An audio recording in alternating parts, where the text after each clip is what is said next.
자, 어느덧 마지막 강의 남겨두고 있습니다. 몸이 살짝 찌뿌둥하실 수도 있는데요. 스트레칭 한번 크게 해주시고요. 마지막까지 귀 기울여 주시길 바라겠습니다. 최근에 이 종목 고르기가 힘들다 해서 ETF로 투자를 하시는 분들 많이 있는 것 같습니다. 그런데 또 ETF라고 다 좋을 수는 없잖아요. 이 와중에 어떤 ETF를 우리가 올해 좀 주목을 해봐야 될지 ETF 하면 바로 이분이시죠. 삼성증권의 ETP 전략팀 이문예 수석연구위원 나와 계십니다. 안녕하세요. 안녕하세요. 네, 오늘 강의 제목을 보니까요. 2023년을 준비하는 글로벌 ETF 5선이라고 네. 하셨는데 5개를 콕 집어주시는 건가요? 그렇죠. 사실 저도 좀 몇 선 이런 거 진부해서 좋아하진 않지만 아무래도 연초에 투자 계획을 세우시는 분들이 워낙 많기 때문에 이게 저만의 생각뿐만이 아니라 저희 삼성증권 리서치센터에 많은 전략 애널리스트 분들의 생각을 좀 모아서 삼성증권의 생각을 담은 이제 5개 종목을 좀 말씀드리려고 합니다. 네, 어떤 5가지일지 정말 기대가 되는데 바로 들어보도록 하겠습니다. 네. 일단 제가 ETF, 글로벌 ETF 담당자니까 ETF 홍보를 잠깐 하려고 합니다. 사실 작년에 시장이 너무 어려웠잖아요. 사실 되는 자산이 좀 없었죠. 네. 그런데 저는 ETF 담당자로서 작년이 좀 이례적으로 많이 바빴습니다.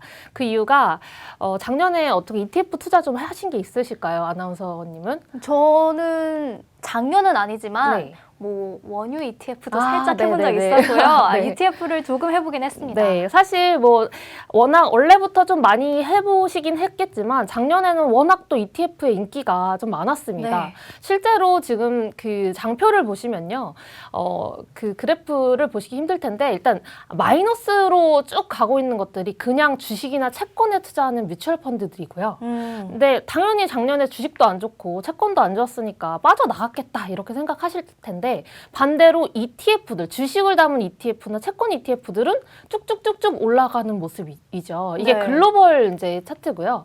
옆에를 보시면 이제 한국의 경우를 보시면 이 투자자 예탁금이라는 게 저희 삼성증권에 이제 투자를 맡겨주시는 돈처럼 투자 중개인들한테 그 투자 목적으로 돈을 맡기는 돈을 얘기하는데 투자자 예탁금은 뚝 떨어졌는데 저희 그 한국의 ETF 운용하는 운용사들의 순자산 가치 총액은 이례적으로 늘어나는 모습을 보실 수가 있습니다. 작년에 워낙 뭐 이것저것 주식도 안 되고 뭐 채권도 안 돼서 많이 힘드셨지만 오히려 이제 작년에 매크로적인 이슈도 있었고 전쟁도 있으면서 네. 오히려 이제 뭐 원자재에 투자한다든지 아니면 그 저희 뭐 어려운 말로 스태그플레이션, 인플레이션 뭐 이런 용어들도 있었잖아요. 그러니까 스태그플레이션에 투자하는 ETF 뭐 이런 식으로도 투자를 하실 수 있어서 사실 ETF로 좀 다양한 이제 전략을 투자하시는 분들이 좀 많았다라고 보시면 될 것 같고요. 이게 사실 ETF가 어려울수록 좀 기회가 됐기 때문이다라고 말씀드릴 수 있겠는데 이게 국내 투자자만 하더라도 이게 전체 해외, 그러니까 저희 서학개미 분들의 해외 주식 투자했을 때 그중에 ETF로 하는 매매 비중이 얼마나 되나 보시면 작년에는 무려 한 반 정도가 ETF를 거래하는 모습을 보일 정도로 ETF 매매가 굉장히 많이 는 모습입니다. 실제로 옆에 7가지 그 2021년과 2022년에 서학개미 분들의 연간 순매수 상위를 보셔도 사실은 2021년만 해도 TQQQ 하나만 있었는데 작년에는 이제 3개나 들어갈 정도로 특히 TQQQ는 1등이었다라고 할 정도로 사실 개별 주식보다는 이제 ETF로 좀 접근을 많이 하셨다라고 보실 수 있겠습니다. 네. 그럼 ETF가 왜 인기가 많냐라고 하면 사실 투자 옵션이 너무 많아요. 그 미국에만 ETF가 한 몇 개 정도 상장됐을 거라고 생각하세요? 와. 대충 그냥 맞춰 그냥 2,000개? 2,000개? 네, 사실 그거보다 더 많습니다. 미국의 ETF가 한 3,100개가 좀 안 네. 안 되는데요. 근데 이제 저희 코스피랑 코스닥에는 코스피, 코스닥 상장 종목 합쳐서 한 3,200개가 안 됩니다. 그러니까 사실 미국에 있는 ETF만 살만한 게 저희 코스닥, 코스피 합친 종목 수만큼 된다는 거죠.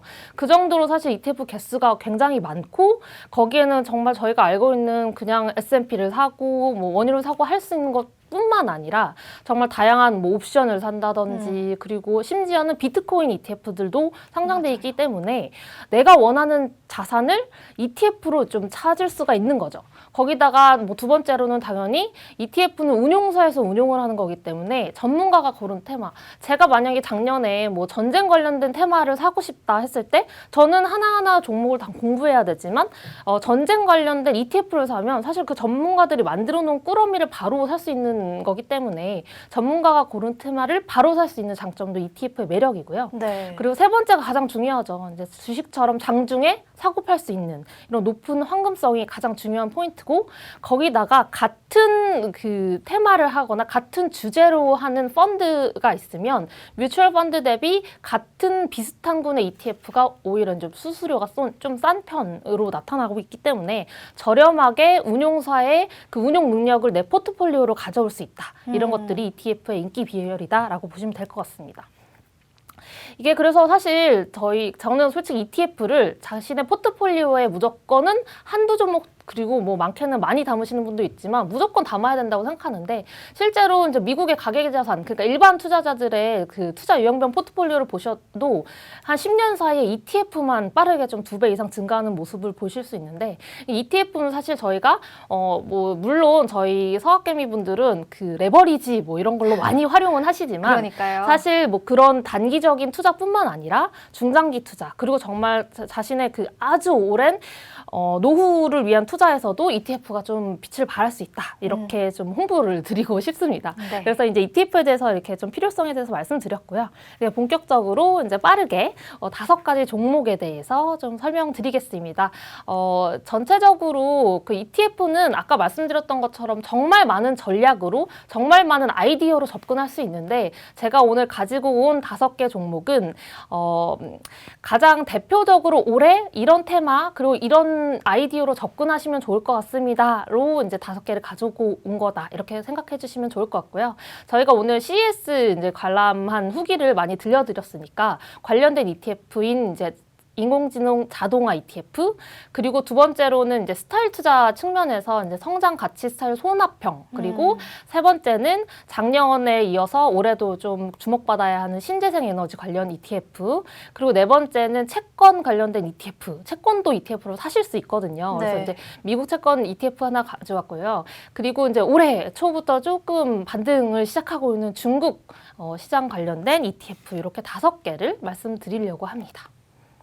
일단 첫 번째는 그 인공지능 그 자동화 ETF입니다. 사실 인공지능 지금 말씀 안 드려도 되죠. 지금 바로 앞단까지 저희 인공지능이 왜 이번 CES 2023에서 중요했는지를 계속 말씀드렸는데 저는 이제 그 관련된 ETF들이 굉장히 좀 몇 가지가 많습니다.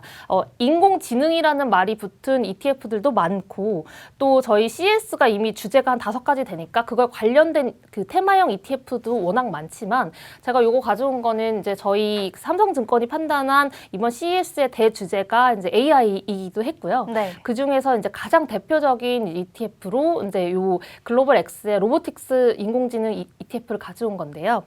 이 ETF는 그 들어있는 테마형 ETF들은 무슨 종목이 들어있는지가 가장 중요한데 쭉 보시면 그 미국의 수술용 로봇을 만드는 인투이티브 서지컬을 이제 필두로 해서 저희가 일반적으로 생각하는 자동화, 로봇 이런 것들을 만드는 뭐 ABB라든지 일본의 키엔스 화학 이런 종목들이 좀 들어있는 모습 그리고 앞서서 문준호 의원이 계속 얘기했던 엔비디아 뭐 이런 반도체 기업도 들어있어서 이 테마형 ETF는 일반적으로 사람들이 로봇 하면 떠올릴 수 있는 그런 종목을 담고 있는 ETF다라고 보시면 될 것 같습니다. 네.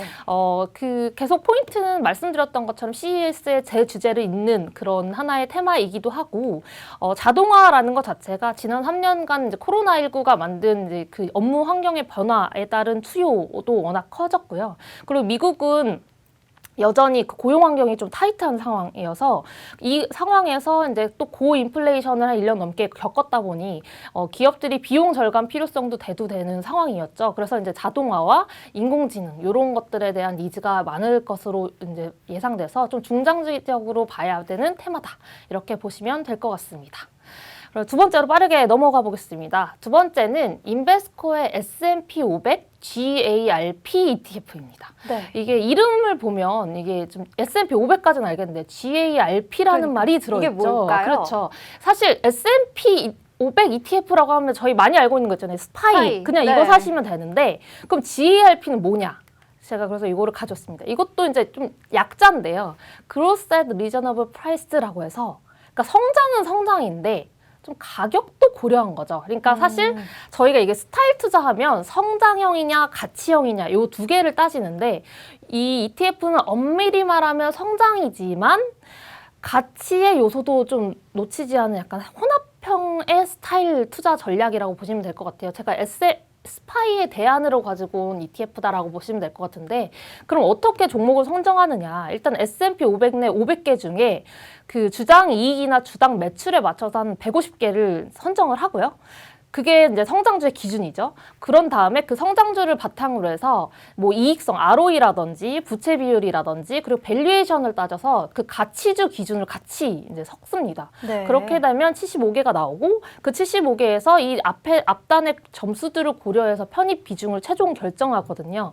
그래서 사실 이 ETF는 S&P 500에는 투자하지만 약간 성장하면서 그렇다고 약간 말도 안 되는 그 꿈을 쫓는 성장의 밸류에이션을 갖지 않은 기업들을 산다.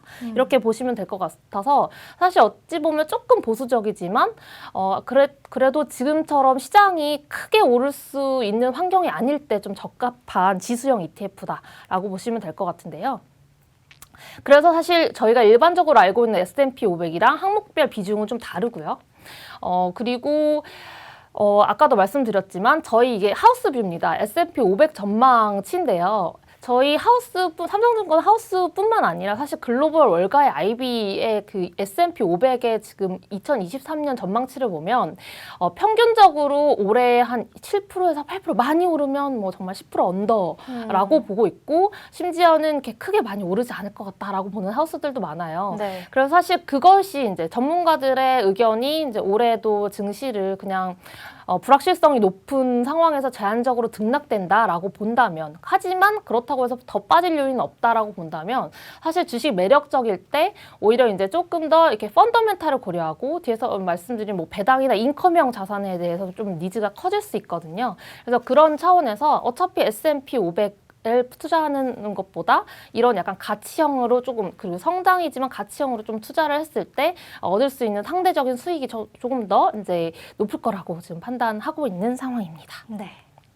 그리고 이제 세 번째는 정말 많이 아시는 그 ETF 중에 하나인 그 인베스코의 솔라 ETF를 가지고 왔습니다. 재생에너지는 사실 작년에도 워낙 성과가 좀 좋았죠.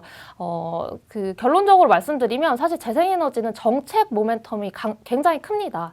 작년에는 정책 모멘텀이 클 수밖에 없었습니다. 사실 이제 러시아 우크라이나 전쟁 이슈가 있으면서 이제 에너지에 대한 이제 각국의 이제 스탠스가 많이 바뀌기도 했고요. 네. 그러다 보니까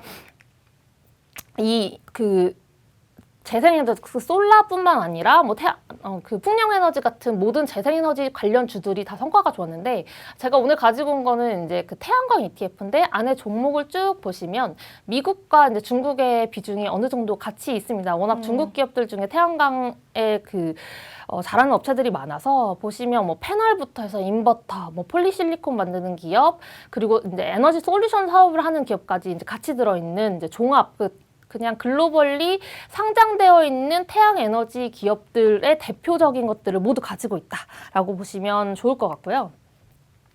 그 투자 포인트는 사실 정책입니다. 뭐 기업들이 워낙 그 태양광은 이미 태양광 에너지 자체가 그 재생에너지 중에서도 경제성이 굉장히 높아지는 항목 중에 하나이기 때문에 정책 모멘텀만 좀 부각되고 그리고 정책적으로 좀 도움만 준다면 개별 기업의 펀더멘털도 점점 좋아지는 추세예요. 네. 그렇기 때문에 사실 실제적으로 뭐 미국의 IRA 정책 효과가 올해 좀 본격화가 되고 당연히 중국은 아시는 것처럼 이제 시진핑 신지주부가 이제 성장 전략으로 길게 밀고 있고요. 그리고 심지어 이제 유럽은 사실 전쟁 이후에 약간 에너지 자립에 대한 니즈가 많이 커진 상황이기 때문에 네. 이런 주요국들의 정책 모멘텀이 올해도 좀 계속된다. 이렇게 보시면 될 것 같습니다. 그래서 실제로 당연히 태양광 수요는 어떤 자료를 보셔도 어떤 기관에서 예측을 하셔도 항상 우상향이긴 합니다. 네. 그렇지만 작년에 저희가 전쟁을 겪으면서 그 장기 수요 전망도 좀 크게 빠르게 상향되고 있는 모습이다. 그래서 이제 우리가 생각했던 것보다 태양광이나 재생에너지 산업이 좀 더 빠르게 성장할 수 있다. 이런 컨셉으로 보시면 될 것 같고, 이런 재생에너지가 특히 ETF로 투자하셨을 때 이제 장점 중에 하나가 보시면 시가총액을 조금 보시면요. 사실 뭐 20조, 40조 이것도 높긴 높죠. 하지만 네. 저희가 투자하고 있는 애플 뭐 이런 거 2,000조 원 뭐 이런 것들이잖아요. 비교가 안 되죠. 사실 네. 그래서 사실 저희가 이제 해외 투자를 할 때 어찌 보면 좀 중소형주에 가까운 그런 기업들이기 때문에 개별 투자가 좀 꺼려지실 수도 있어요. 그래서 사실 이런 중소형주에 대한 리스크도 좀 타파하고 내가 이 테마에 투자하고 싶다 했을 때는 이런 태양광 ETF 같은 경우는 굉장히 좋은 대안이다. 라고 보실 수 있겠습니다. 그리고 이제 네 번째 ETF입니다. 네 번째는 채권 ETF입니다. 사실 이름에서 보시면 되겠지만 20년 이상짜리 미국의 국채를 가지고 있는 ETF라고 보시면 될 것 같아요. 그래서 이제 미국 정부가 발행한 국채만 가지고 있고요. 네. 평균 한 20년 정도 듀레이션. 그러니까 듀레이션이라는 말은 그 금리에 대한 민감도, 금리에 대한 가격 민감도를 뜻하는 좀 어려운 용어인데 어쨌든 기본적으로 저희가 만기가 길면 듀레이션이 길다 이렇게 표현한다라고 보시면 될 것 같습니다. 근데 제가 이 장기채를 가지고 온 이유가 일단 작년에도 채권이 그 많은 기사를 통해서 뭐 몇십 년 만에 정말 채권 시장에 급락 그런 이야기 많이 들으셨을 거예요. 네. 그래서 실제로 채권 시장도 작년에 굉장히 안 좋았고 심지어 금리가 가파르게 오르다 보니 아까 말씀드린 것처럼 금리에 민감한 이 장기채들의 가격은 정말 빠르게 빠졌습니다. 보시면 이 TLT라는 종목의 주가만 보셔도 2022년에만 32% 하락을 했거든요. 그래서 사실 급락을 한 건데 그렇다면 금리 이제 사실 아시는 것처럼 이제 많은 기관들이 예측을 하고 있고 저희 하우스도 그렇지만 어쨌든 이제 상단은 거의 정해져 있고 상반기면 이제 거의 오를 만큼 올랐다라고 보는 거죠. 그래서 사실 하반기에 만약 경기 침체가 오면 인하도 가능하다라는 가능성도 있기 때문에 네. 이럴 경우에 사실 채권 가격은 항상 금리와 반비례하죠. 그렇다면 지금까지 이렇게 급락했던 채권의 가격의 매력도가 좀 부각된다 이렇게 볼 수 있겠고 그러면 사실 채권을 보통은 저희가 금리를 그 쿠폰이라고 하죠. 금리를 받으려고 이제 채권을 매매하는데 사실 ETF를 매매하시면 그런 이제 분배금도 어느 정도 나오긴 하지만 분배금뿐만 아니라 이 가격에 대한 베팅을 좀 하실 수 있다라고 보시면 될 것 같아서 이제 가지고 왔는데 이게 저만의 생각이냐 그게 아닙니다. 사실 글로벌 투자자들은 이미 작년 11월쯤이죠. 그 미국의 그 인플레이션 지표가 조금 꺾인다라고 예측이 되자마자 이 TLT를 정말 미친 듯이 갑자기 매수를 하기 시작했습니다. 사실 네. 그래서 이게 글로벌 투자자들의 순매수, 그 TLT 종목에 대한 순매수 누적을 제가 그린 건데요.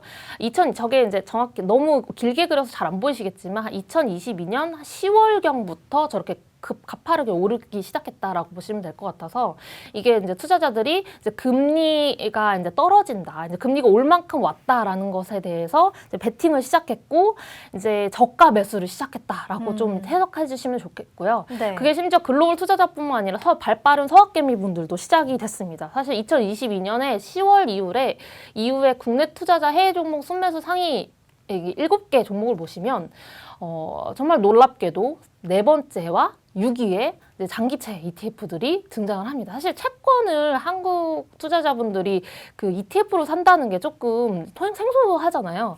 하지만 정말 이제 발빠른 투자자분들은 이미 이제 장기채 ETF를 사시고 계신다. 네. 심지어 이제 저희는 레버리지의 민족이다 보니 레버리지로도 이제 너무 많이 좋아하죠. 사셨다. 네, 이렇게 보시면 될 것 같습니다. 그래서 이제 채권도 투자를 하실 수 있고요. 그리고 마지막으로 그 중국 ETF 하나 말씀드리려고 합니다. 최근에 저도 사실 중국 장이 좋으면서 질문을 굉장히 많이 받거든요. 중국 ETF 뭐 사야 됩니까? 라고 많이 물어보시는데 당연히 중국 정책별로 다양한 중국 ETF들은 많으나 제가 오늘 여기서는 이제 중국 지수를 대표하는 이제 가장 대표적이고 일반적으로 중국 시장을 살 때 뭘 살까라고 했을 때 가져올 수 있는 ETF를 가져왔다라고 보시면 될 것 같습니다. 그 FXI라는 종목이고요. 이 종목은 사실 근데 본토는 아니고 홍콩의 거래소에 있는 이제 종목만 산다라고 보시면 될 것 같습니다. 네. 그래서 이제 그 50개 종목이 대부분 다 홍콩에 상장되어 있는 종목이다라고 보시면 될 것 같고요. 당연히 포인트는 저희 연초부터 중국의 방역 완화 정책에 따른 트레이딩 기회가 발생했기 때문이다라고 보시면 될 것 같고 저희 종목 안에 보시면 사실 최근에 좀 성과가 워낙 좋은 뭐 텐센트라든지 알리바바 그리고 뭐 메이천이나 그 JD.com 같이 그 플랫폼들 워낙 그런 기업들이 좀 많이 들어있는 모습입니다. 근데 실제로 사실 이 기업들이 그 중국 증시가 워낙 안 좋았을 때 그 영향을 많이 받기도 했고 네. 해서 사실 반등했을 때 좀 빨리 올라가기도 하거든요. 그래서 실제로 뭐 저희가 차이나 리오프닝 효과가 수요를 중심으로 좀 정상화된다고 했을 때 이런 플랫폼들도 전체적으로 좀 효과가 있겠다라고 판단은 하고 있습니다. 이거는 이제 간단히 저희 그 삼성증권 중국 전문가께서 이제 예상하시는 중국 주식시장 예상 시나리오를 가지고 왔는데요. 네. 어쨌든 상고하저 관점에서 상반기에 중국 시장도 좀 트레이딩 기회가 좀 있을 수 있다. 이렇게 보시면 될 것 같습니다.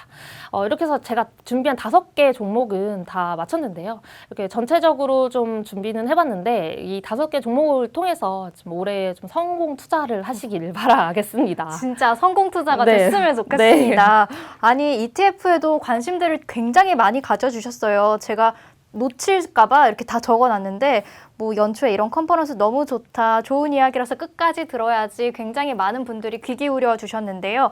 그중에서도 질문을 또 제가 드린다면 이제 배당 ETF 네. 관련된 질문이 있더라고요. 배당 ETF 중에서도 또 추천을 원하시던데 네. 어떤 게 있을까요? 사실 배당 ETF도 작년에는 인기가 많이 시들해졌죠. 왜냐면 작년에는 주식도 안 좋았는데 금리도 올라가니까 사실 배당을 살 필요가 없었거든요. 근데 올해 같은 경우는 사실 배당 ETF 저는 괜찮다고 생각하는 게 아까도 말씀드렸지만 사실 주식은 더 이상 좀 많이 빠지긴 어렵고 그래서 업사이드가 어느 정도는 있는 상황이지만 그게 크지 않고라고 했을 때 사실 주식에 대한 시세 차익도 얻으면서 인컴, 그러니까 배당도 받을 수 있는 ETF들이 좀 인기가 있을 수 있다. 저는 이렇게 생각은 하고 있는데 그 중에서도 사실 뭐 가장 대표적인 거 몇 개를 말씀드리면 VIG라는 종목은 사실 그 10년 이상 배당을 했던 그 배당 성장형 ETF가 있는데요.